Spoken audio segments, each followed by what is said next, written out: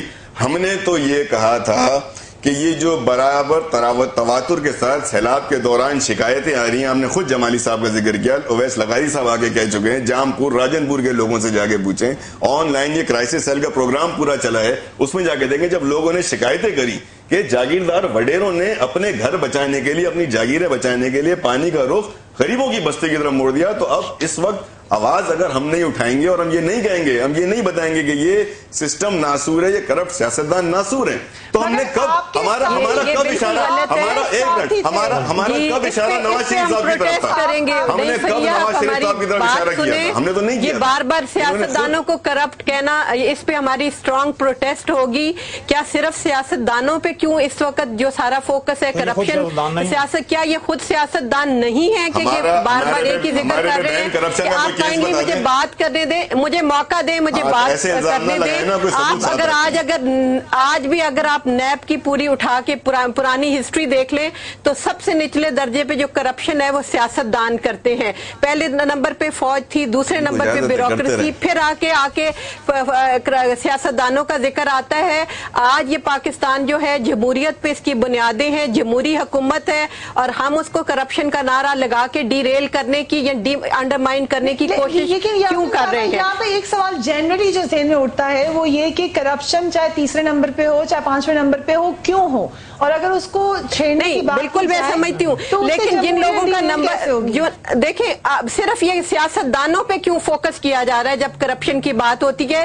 کیا اس ملک میں اور کوئی فیکشنز آف سوسائٹی نہیں ہے کیا, اور ادارے نہیں ہیں؟ کیونکہ ہم نے پہلے بھی وقفہ میں ڈلے ہو گئے تھے, میں کہ اس سے سیاستدانوں کی بات کیوں ہوتی ہے, اور پاکستان میں بار بار کہا جاتا ہے کہ جمہوریت ڈی ریل کرنے کی بات کیوں کریں؟ اس کی وجہ ہے کیونکہ جمہوریت کو ڈی ریل کیا گیا, بار بار کیا گیا, تو کہیں دوبارہ ایسا کرنے کی سازش نہ ہو, اسی خدشے کے تحت یہ سوال بار بار اٹھایا جاتا ہے. مگر وقت ایک وقفے کا, آپ نے سنا تھا پرویز مشرف صاحب کا انٹرویو بھی, مزید اس کے بارے میں بھی بات کریں گے. کیپ واچنگ اسلام آباد سے.